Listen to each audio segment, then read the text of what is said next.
Hello everyone, welcome back to our channel level up with two brothers. आप सभी का स्वागत है हमारे और आपके YouTube channel level up with two brothers के अंदर। आज मैं फिर से ले आया हूँ जो मैंने कल जो समझाई थी हमारी एनडी वाली बुक जो अरियन से मैंने खरीदी है। तो हाँ, कल मैंने इंडियन इकोनॉमी के बारे में कुछ बताया था और मैं यहाँ पे सेक्टर्स तक आ चुका था कि सेक्टर के बारे में बताया था कि सेक्टर क्या होते हैं, primary sector, secondary sector, tertiary sector. और ये बताया था कि हमारी इंडियन इकोनॉमी के अंदर उनका कितना कंट्रीब्यूशन है। तब उनसे आगे बढ़ते हैं और आगे देखते हैं क्या। और इन तीन सेक्टर के अलावा प्राइमरी, सेकेंडरी और टर्सरी सेक्टर के अलावा भी दो सेक्टर होते हैं, कोऑर्डिनेटरी सेक्टर और क्वाइनरी सेक्टर। कोऑर्डिनेटरी सेक्टर क्या होते हैं, इसको सर्विस सेक्टर भी बोल सकते हैं। और ये बेसिकली सिर्फ और सिर्फ नॉलेज के ऊपर बेस है।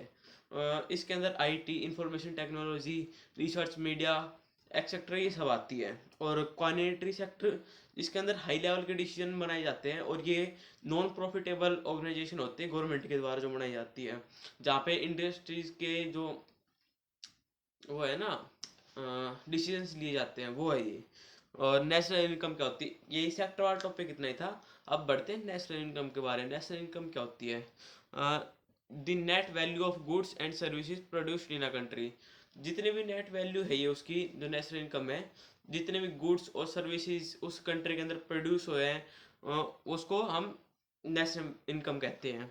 और स्टॉक्स जो होते हैं, स्टॉक्स के बारे में आपने सुना होगा। स्टॉक्स जो होते हैं वो इस नेशनल इनकम के अंदर काउंट नहीं होते।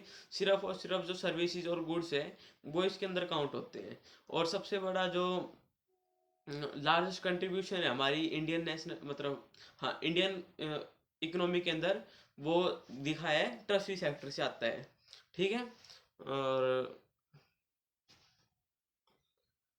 और जो स्टैंडर्ड ऑफ लिविंग है, जो स्टैंडर्ड ऑफ लिविंग है उस देश की, कंट्री के पीपल का, वो हम देखते हैं पर कैपिटा इनकम से। पर कैपिटा इनकम क्या होती है अभी हम आगे पढ़ेंगे क्या होती है। अब इसके अंदर आपको इसके नाम से इंट्रोड्यूस करा दिया गया है। पहले जो पहली वीडियो थी, अगर आपने देखी हो तो उसके अंदर भी था कि लो पर कैपिटा इनकम, उसके बारे में बताया। और ये है पर कैपिटा इनकम, दोनों सेम होती है और आगे बताऊंगा क्या कुछ होती है इनमें। और थर्ड पॉइंट है इसका, जो ये नेशनल इनकम है, जो इसका फर्स्ट अटेम्प्ट था ना, ये बनाया था, एक सेकेंड, दादा भाई नारोजी ने। ठीक है। ये इन्होंने फर्स्ट अटेम्प्ट दिया, करा था, जिससे हम अपनी इंडियन इकोनॉमी को सुधार सकते हैं, जिससे हम अपनी नेशनल इनकम को दिखा सकते हैं। ये बार बार थोड़ा दिक्कत कर रहा था, कुछ था यहाँ पे, सॉरी। उसने अपने बुक के अंदर इसके बारे में जिक्र किया था और ये उसका फर्स्ट अटेम्प्ट था दादा भाई नारोजी का। उसकी बुक का नाम था poverty and un British rule in India. इसके अंदर फिर उसने नेशनल इनकम के जो टॉपिक है इसको छेड़ा था। और फिर उसके बाद 1931 में वी वी राव, इन्होंने डिवाइड किया था इंडियन इकोनॉमी को 13 सेक्टर्स में। ये इसके अंदर ये तो नहीं बताया गया कि वो 13 सेक्टर्स कौन कौन थे, लेकिन इन्होंने बताया गया है कि प्रोफेसर वी राव ने 1931 में इंडियन इकोनॉमी को 13 सेक्टर्स के अंदर बांटा था। ठीक है। और the government of India appoint a national income community under chairman of doctor PC Mahalanobis, ऐसे, सॉरी अगर मैं नाम का प्रोनाउंस कर रहा हूँ तो, इन 1949। इसके अंदर बताया कि जो गवर्नमेंट थी इंडिया की, उसने एक कम्युनिटी बनाई थी, नेशनल इनकम कम्युनिटी, जिसका चेयरमैन थे डॉक्टर पीसी मानोविस, इन 1949। ठीक है। और इसका अगला पॉइंट है, मई की 2019 की मई में NSSO, national simple sample service office ने मर्ज कर दिया था SCO को और NSO को, एक नई ऑर्गेनाइजेशन बनाई थी। ठीक है, इन दोनों ने मिलके, जिसका नाम था NSO। ठीक है। कॉन्सेप्ट ऑफ नेशनल इकोनॉमी, जो ये कॉन्सेप्ट है नेशनल इकोनॉमी का, किन किन चीज़ों से बना है। ठीक है। ग्रोस डोमेस्टिक प्रोडक्ट, जीडीपी जिसको हम बोलते हैं। ठीक है। पहले हम ये समझते हैं कि जीडीपी होती क्या है। Market value of goods services produce in a country is called GDP. जितने भी मार्केट वैल्यू होती है गुड्स और सर्विसेज की, एक कंट्री के अंदर जितनी प्रोड्यूस होती है वो उस देश की जीडीपी होती है। और जीडीपी इंक्लूड्स इनडायरेक्ट टैक्स, और इसके अंदर जो टैक्स है वो इंक्लूड किए जाते हैं।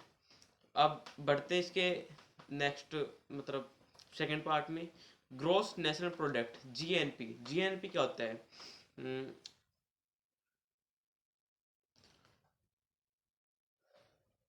Monetary value of goods and services produced by citizen of the country.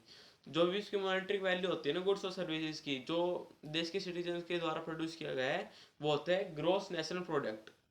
और NNP, net national product, subtracting discrimination value from gross national product. जो भी मतलब डिस्क्रिप्शन वैल्यू होती है किसी गुड्स, एक सेकेंड,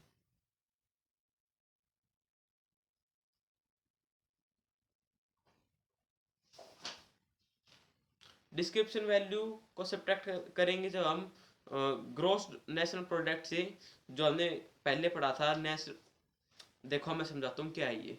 पहले हमने पढ़ा था ग्रोस नेशनल प्रोडक्ट, जिसके अंदर मॉनेटरी वैल्यू होती है। मैं जैसे मान लो तुमने एक चीज़ खरीदी और उसके अंदर तुम अपने हिसाब से उसको बेच रहे हो, ठीक है, वो तो हो गया मॉनेटरी वैल्यू, ठीक। और ग्रोस नेट नेशनल वैल्यू, मान लो जो उसकी रियल वैल्यू कॉस्ट है ना, जो उसकी एग्जैक्ट जितनी कॉस्ट है, जितने वो बनी थी, उसको कहते हैं हम description value. Okay, I hope कि आपको ये क्लियर हो गया होगा। जब इन दोनों को सब्ट्रैक्ट करेंगे तब हमें नेट नेशनल प्रोडक्ट मिल जाएगा, एनएनपी मिल जाएगी। Net domestic product, ND NDP equal the gross domestic product. जो ये है